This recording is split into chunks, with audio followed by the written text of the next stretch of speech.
ભારતીય સંસ્કૃતિ મુજબ શ્રાવણ મહિનો એ આખા વર્ષની અંદર ધર્મ ધ્યાન કરવા માટેનો પવિત્ર માસ છે અને પવિત્ર માસની અંદર પવિત્ર સ્થળોની મુલાકાત કરવી એ આપણા સંસ્કૃતિમાં ઉછરેલા લોકોના લોહીની અંદર વણાયેલી વાત છે। અને ભગવાન સોમનાથ એટલે જે દ્વાદશ જ્યોતિર્લિંગ છે એમાંનું પ્રથમ જ્યોતિર્લિંગ છે। આપણે વિચાર કરીએ કે એક વખત એક મકાન પડી જાય તો એને ચણતા કેટલો વખત લાગે। 17 વખત મોગલ સલ્તનતે ભારતીય સંસ્કૃતિ અને ભારતીય મંદિરો ઉપર આક્રમણ કરી અને આ મંદિર તોડી પાડવામાં આવ્યું હતું। 1955 પછી સરદાર વલ્લભભાઈ પટેલ અને બાકીના લોકોએ અહીંયા સમુદ્રની અંદર આહુતિ આપી અને પ્રતિજ્ઞા લીધી કે અમે સોમનાથના મંદિરનો પુનરુદ્ધાર કરીશું અને એ પુનરુદ્ધાર કરી બતાવ્યો, જેના કારણે આજે સોમનાથ મંદિરની અંદર લાખો લોકો દર્શન માટે આવે છે। દર્શન કરવા આવનાર વ્યક્તિના મનની અંદર ભાવના ધાર્મિક હોવી જોઈએ અને ધાર્મિક ભાવના એના મનમાં હોય કે જેના દિલની અંદર દયા હોય, કરુણા હોય, લાગણી હોય, દાન કરવાની વૃત્તિ હોય, ત્યાગ કરવાની વૃત્તિ હોય, એવા લોકો જ્યાં આવે છે। અહીં આવી અને આ સંસ્કારિતાનું ધામ છે, અહીંયાથી દર્શન કરી સંસ્કારિતા પ્રાપ્ત કરી અને સૌ વિદાય રહે છે।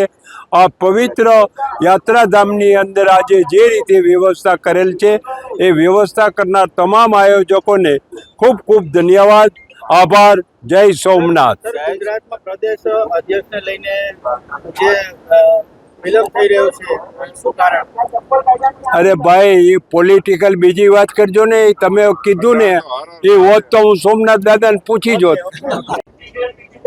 આજે સમગ્ર દેશ અને દુનિયામાં વસતા દરેક હિન્દુઓ, ભગવાન શિવજીના ઉપાસકો શ્રાવણ મહિનાને ખૂબ ભક્તિભાવપૂર્વક ભગવાનની સેવા પૂજા કરે છે।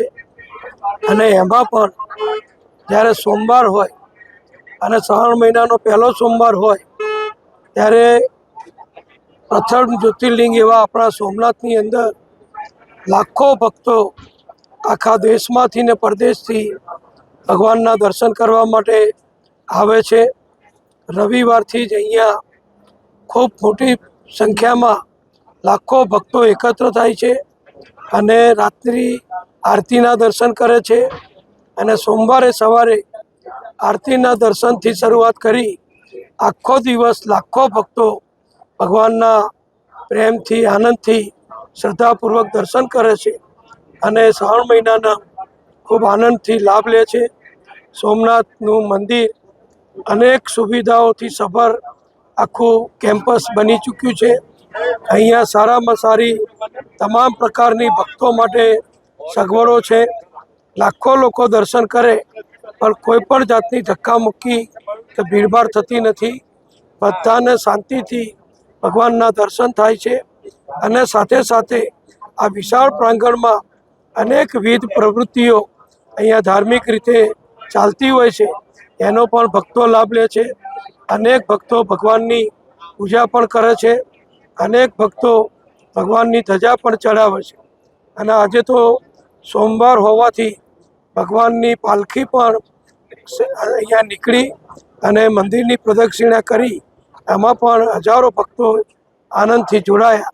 એટલે બધા જ ખૂબ ઉત્સાહથી ભગવાનના દર્શન કરે છે। તો ભગવાન પાસે તો બધાની સુખાકારી, બધાની પ્રગતિ, એકતા અને સહપરિવાર દર્શન કરી અને બધા જ સુખી થાય। શેનું પ્રદેશ પ્રમુખ નહીં, પ્રદેશ પ્રમુખની પ્રક્રિયા પક્ષ દ્વારા ચાલી રહી છે। રાષ્ટ્રીય કક્ષાએ પણ પ્રમુખ બદલવાની પ્રક્રિયા ચાલી રહી છે, કારણ કે બંનેની મુદતો અમારા બંધારણ પ્રમાણે પૂર્ણ થઈ ચૂકી છે અને ઘણા રાજ્યોમાં પ્રદેશ પ્રમુખો નવા નિમાઈ ચૂક્યા છે। એટલે ગુજરાતમાં પણ બધાની અનુકૂળતા પ્રમાણે રાષ્ટ્રીય કક્ષાથી પ્રદેશ પ્રમુખ નિમવાની કાર્યવાહી શરૂ કરવામાં આવશે। બિલકુલ સાચી વાત છે।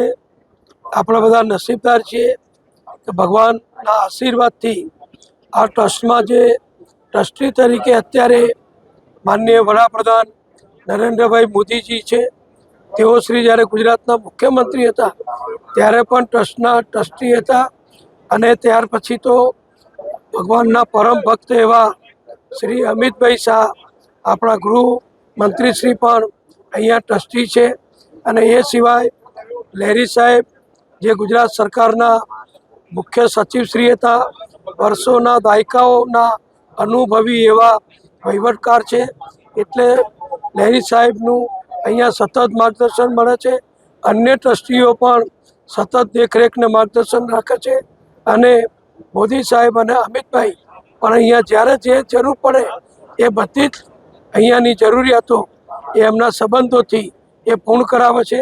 અને સોમનાથનું આ કેમ્પસ છે એ આપણે બધા જોઈ રહ્યા છીએ કે છેલ્લા 5 વર્ષમાં તમામ રીતે એનો સાર્વત્રિક જે વિકાસ થયો છે. દરિયા કિનારે જે ભક્તો આવે એમને હરવા ફરવાની સુવિધા, વોકવે, મોટા પ્રમાણમાં ધર્મશાળાઓ, બધાને અન્ન ક્ષેત્ર ચાલે છે, બધી જ વ્યવસ્થા અહીંયા ખૂબ સારી રીતે છે. અને હવે તો વંદે ભારત ટ્રેન પણ સોમનાથ સુધી આવતી ચાલુ થઈ ગઈ છે, એટલે મોટાભાગના યાત્રાળુઓને ટ્રેનની પણ સગવડનો હવે લાભ મળી રહ્યો છે. હાઈવે પણ લગભગ બધા જ બની ચૂક્યા છે, એટલે બધા યાત્રાળુઓને 12 મહિના અહીંયા કોઈ પણ સાધનથી, વાહનથી આવવાની ખૂબ સુવિધા प्राप्त થઈ છે. मैं नेपाल से आई हूँ। इधर सोमनाथ मंदिर के दर्शन के कारण इतना अच्छा लग रहा है। जब हम मंदिर के अंदर पहुँचे तो एक वाइब्रेशन हुआ, बॉडी में एनर्जी फील हुआ। इतना अच्छा है, सब लोग आना चाहिए ये मंदिर को। ये शिव का मुझे लगता है एक ऐतिहासिक और बहुत ही बढ़िया मंदिर है। आज श्रावण के लिए सब लोग इतना भीड़ है, 4 बजे से लोग पैदल आ रहे हैं, चप्पल भी नहीं पहना है, इतना है। और लाइन भी बहुत बड़ा है, पर बहुत अच्छा लग रहा है, बहुत ही अच्छा लगा श्रावण के महीने में इधर आने।